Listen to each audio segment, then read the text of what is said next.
Court directs Nagaland Chief Secretary to reconstitute a committee to examine enhancement of monthly honorarium to village guards of Nagaland.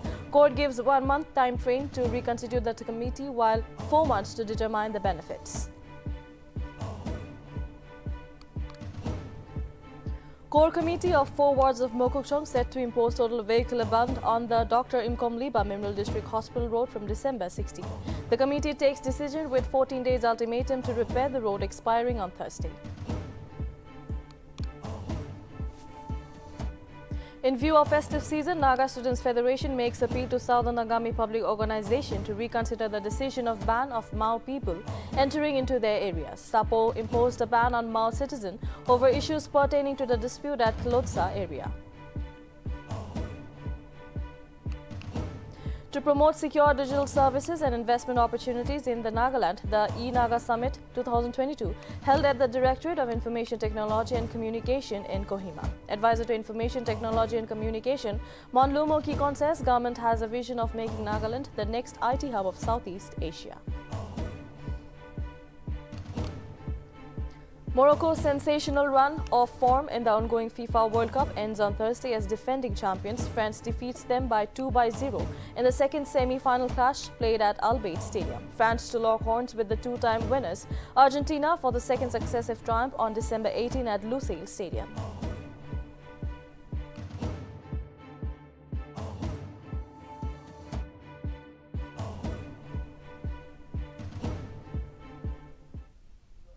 Welcome to Nagaland TV. You're watching Midday News. I am Yashira and now the news in detail. Kohima bench of Guwahati High Court has once again directed Nagaland Chief Secretary to reconstitute a committee to examine the enhancement of monthly honorarium to village guards of Nagaland in compliance with earlier directions of the court. Court's order comes following the petition filed by the Village Guard Association of Nagaland regarding the enhancement of their honorarium in 2017. Notably, an order issued by Justice Songkupchung Serto has given 1 month to time frame to reconstitute the committee while 4 months to determine the benefit. The court further directed the Chief Secretary to file a compliance affidavit and stated that the listing of the matter for hearing will be held after 4 months from the date of the constitution of the committee.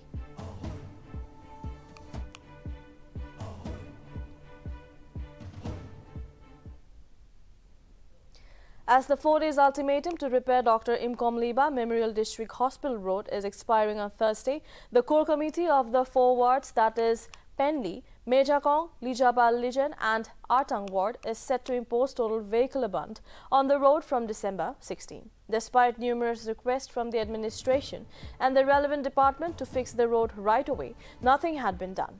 Furthermore, the 4 wards through the office of the Deputy Commissioner of Mokokchung had written several times to the government of Nagaland for immediate repair of the road, giving an ultimatum with a dateline, due to which the committee is going ahead with the bandh as the government and the concerned department had failed to begin the repair work.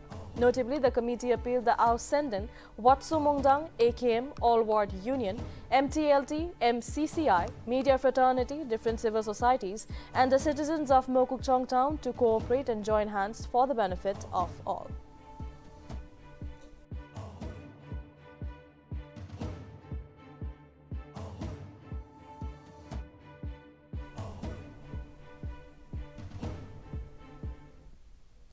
National Highway 29 Landowners Union decided that all claims for compensation for NH29, including those property damage and 4-lane widening along the Purana Bazar Chumukadima section, will be claimed jointly only through the union.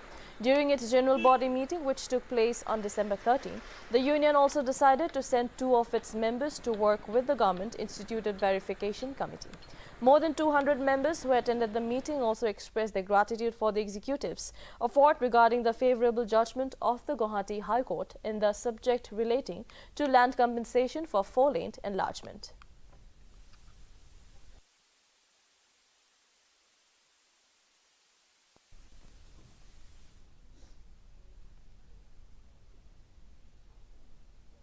over the decision of the Southern Angami Public Organization to prohibit Mao citizens from entering the Southern Angami areas from December 15, the Naga Students Federation appealed to the office of SAPO to reconsider the decision in light of the festive season and in the interest of students community who will be returning home to join their families for Christmas.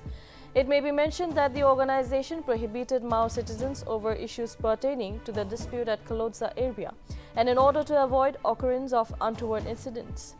The district administration stated that law and order situation will be maintained in the area.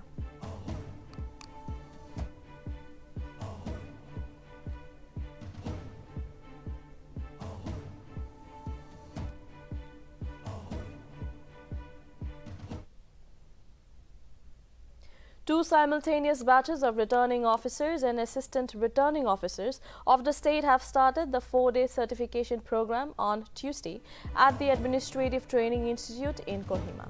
This is the second phase of the training program for Kohima. Zunheboto, Mon, Twinsang, Longlang, Noklak, Shamator, Mokukchong and Wokha.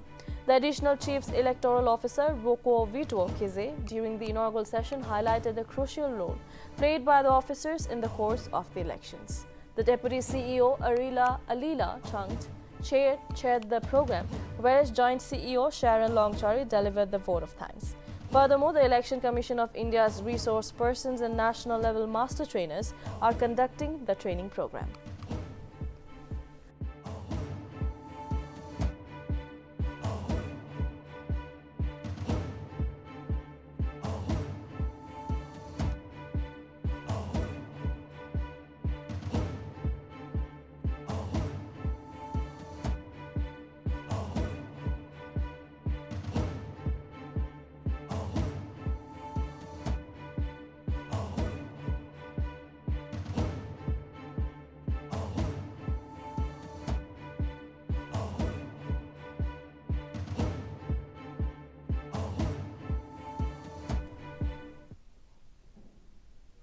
The eNaga Summit 2022 to promote secure digital services and investment opportunities in Nagaland was held at the Directorate of Information Technology and Communication in Kohima on Wednesday.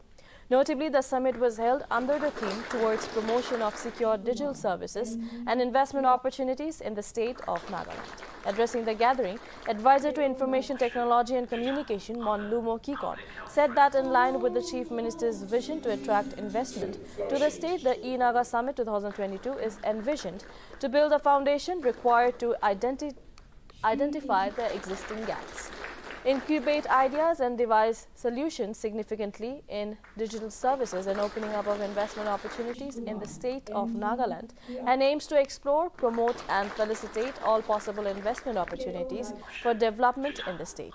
Kikon also opined that the state of Nagaland has a vision of making Nagaland the next IT hub of Southeast Asia.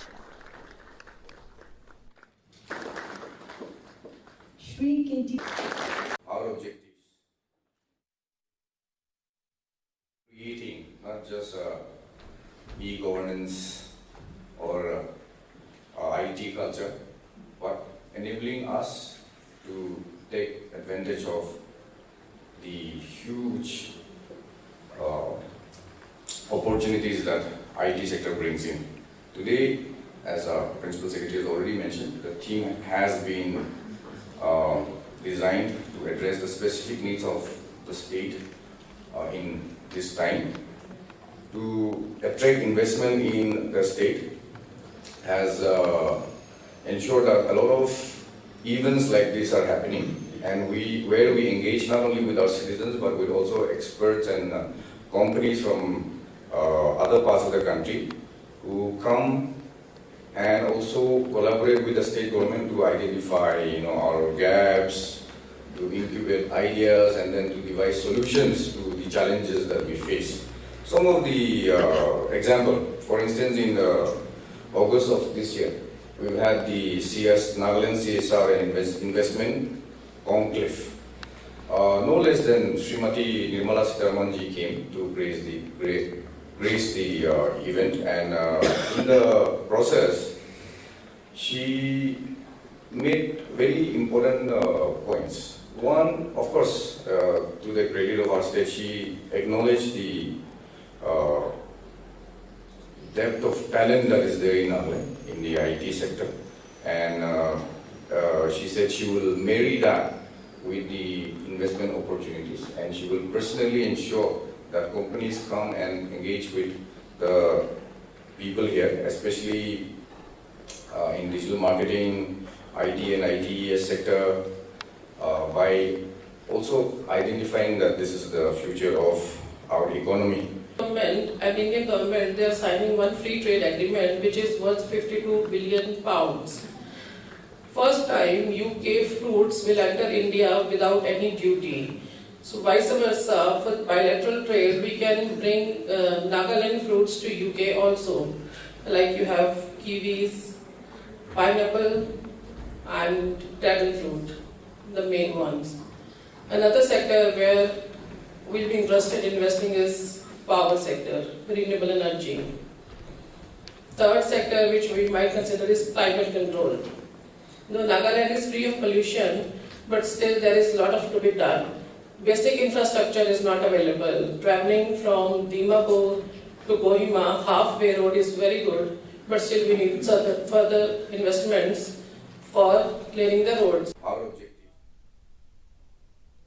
Indian Khelo Football, in collaboration with 343 FK Nagaland Futsal League, is all set to host Asia's biggest trial in Nagaland on December 16 in Kohima and on December 17 in Dimapur. Notably, trials for Kohima will be held in IG Stadium, and for Dimapur, it will be held at Greenwood School. It is to be mentioned that the selection process consists of physical trials and everything will be conducted by Scout, while the players will be selected based on their positions. Meanwhile, age limit is set as under 15 and under 17. It may also be noted that the authorities will select the talented players, and the selected players will be taken to the national capital.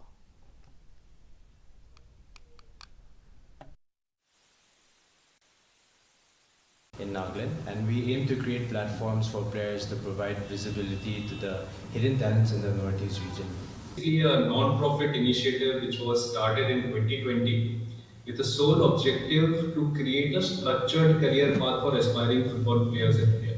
Our idea was to create a structured path so that many kids and parents come into the football with a view to become a professional football players. And once we have good 100,000 professional football players in the country, we will be able to, the probability of India qualifying into the World Cup would increase drastically. So with this sole objective, we started India Khelo Football way back in 2020. Physical trials across India. We go to not only to the cities, to villages as well. In multiple cities and villages, we conduct trials, physical trials. We select exceptional talent from those cities and villages, and we bring them all together on a single platform physically in Delhi, where we invite all the Indian clubs, ISL, IB clubs and international scouts to come and handpick the kids which has been scouted by us from Pan-India. Cover Nagaland, and that is where Joshi and his organization came into the picture. In season 2, we are covering Dimapur and Kohima. We will be conducting physical trials. The kids who get selected in this physical trials, they will qualify for pre-finals and finals, which are going to happen in Delhi. And in this season, there will be more than 10 ISL and IB clubs will be participating to select the talent which we handpicked from across India, and which includes Kohima and Dimapur as well. In Nagaland, and we aim to create platforms for players to provide visibility to the. In a bid to ensure the protection of every child in state, Child Rights and Protection Program was organized on Wednesday at SCC campus, Dimapur. The program was organized by the SCC Center for Integrated Development, while the director of SCC Center, Sister Pramila, inspired the gathering. Sister Pramila also highlighted the importance of child rights and protections policy and added that every child has the right to be protected from exploitation, neglect and abuse at home as well as outside. Along with Sister Pramila, Sister Geeta focused on the success and challenges which kept the group together, while a total of 154 children with parents graced the event.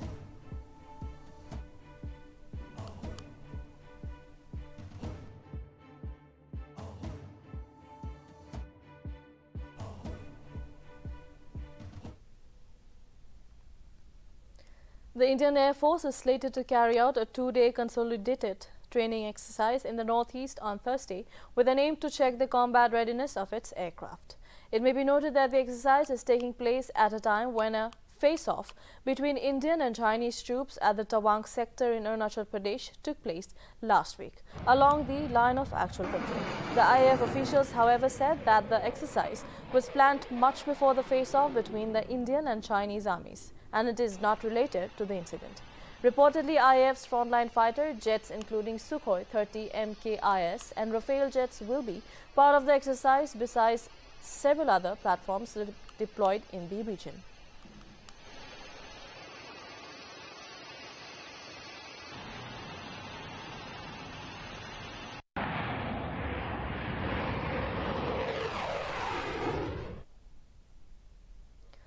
Assam police initiated a drug racket operation on Wednesday and seized a huge amount of drugs worth Rs 14.1 crore from Hengrabari area in Guwahati. Officials informed that the operation was initiated based on some information received from some unknown sources and seized yaba tablets and heroin weighing 200 grams from Manipur registered ambulance. Officials further informed that one person belonging to Meghalaya was arrested who was supplying illegal drugs to the area.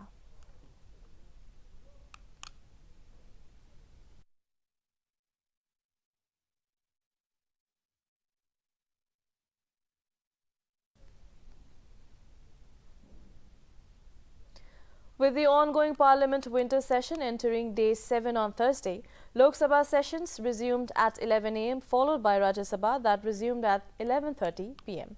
Rajya Sabha was briefly adjourned after a ruckus over the topic of discussion to be taken up in the House. Earlier, Congress MP Manish Tiwari on Thursday gave an adjournment motion notice in the Lok Sabha to discuss the grave situation at the border with China in Tawang sector in Arunachal Pradesh on Wednesday.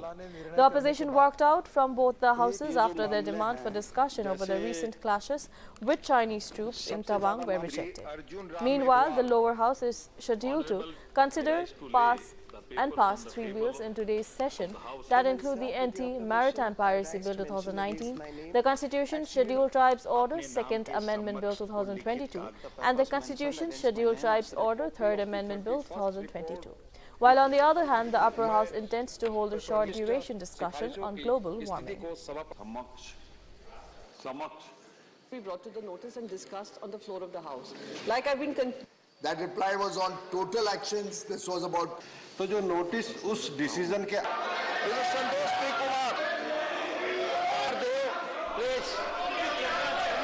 ताकि south Kashmir का The ongoing Congress's Bharat Jodo Yatra resumed on Thursday from Golia village in Rajasthan's Dausa district so far. The yatra has covered Jaleshwar, Kota and Sawai Madhopur districts and it will cover around 500 km over 17 days in Rajasthan, the only Congress-ruled state before entering Haryana on December 21.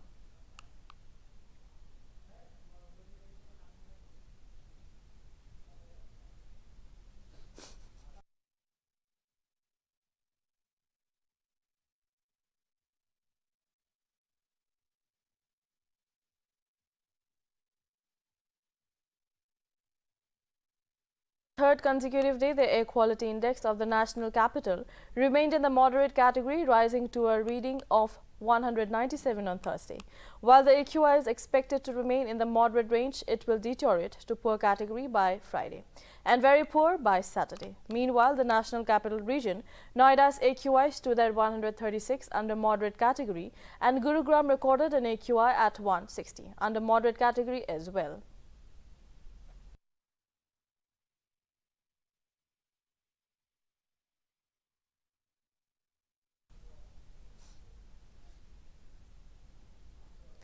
In an unfortunate incident on Wednesday, 3 people were killed while 5 others sustained injuries in a stampede which happened during a blanket distribution program at West Bengal's Asansol.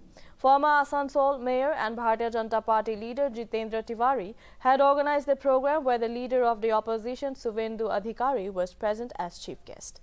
The unwanted situation took place following the departure of Adhikari after a speech, whereas the injured were rushed to district hospital and are undergoing treatment. Asansol Commissioner of Police S.K. Neelakantam stated that the event was arranged without seeking police permission. Furthermore, Trinamool Congress has alleged that Adhikari defied the law and attended the meeting in Asansol, while the leader of opposition condoled the death and prayed for the quick recovery of the insureds.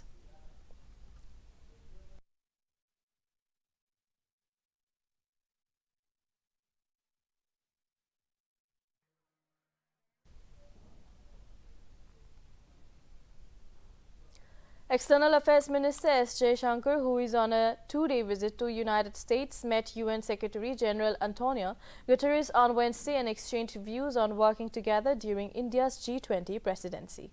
Jaishankar on Wednesday chaired the high-level ministerial open debate on the theme on new orientation for reform multilateralism, where he hit back at Pakistan after the nation's foreign minister Bilawal Bhutto Zardari raised the Kashmir issue in the UN Security Council. During his speech, Jaishankar stated that a country that hosted slain Al-Qaeda leader Osama bin Laden and attacked a neighboring parliament does not have the credentials to sermonize in the power United Nations organ. Meanwhile, on his visit, the External Affairs Minister also unveiled Mahatma Gandhi's bust at the premises of the UN headquarters as a gift from India to the United Nations. Core concepts that the Mahatma espoused. Resistance while creating the culture and peace. Two veto-wielding permanent members of the Security Council, France and United Kingdom, reiterated their support for a permanent seat for India. While addressing a United Nations Security Council open debate, UN French Ambassador Nicolas de Riviere remarked that France supports the candidacy of Germany, Brazil, India and Japan as permanent members, and also added that the African nations should also be present at UNSC as permanent as well as non-permanent members. Referring to the statement made by Nicholas, United Kingdom Ambassador Barbara Woodward also supported permanent seats for India, Brazil, Germany and Japan and permanent African representation. Earlier, S. Jaishankar also presided over two signature events on counter-terrorism and multilateralism, which was held under India's presidency of the UN Security Council.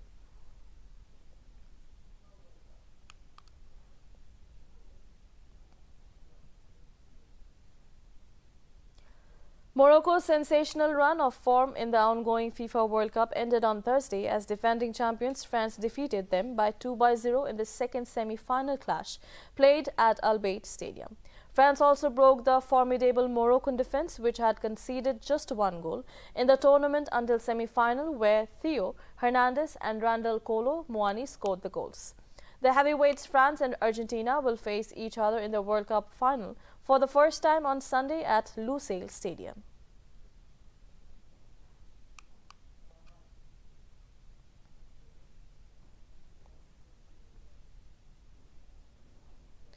A boy lost his life during a violent clash between police and Morocco fans at Belgium capital after France secured a spot in Sunday's final against Argentina in the Qatar World Cup 2022. The incident took place when Moroccan fans were trying hard to digest the defeat and clashed with police, throwing fireworks while setting fire to garbage bags. In order to control the crowd, police used tear gas and water cannon, whereas several supporters were also arrested.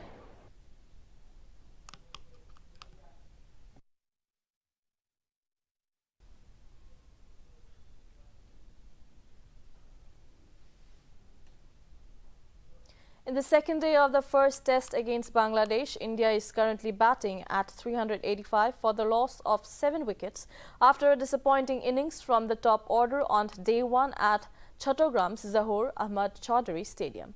Ravindra Chandran Ashwin with a gusty half-century and equally supported by Kuldeep Yadav for the 8th wicket have provided India some sort of comfort after overnight batsman Shreyash Iyer got out early for 86. For Bangladesh, Jaijul Islam has taken 3 wickets so far.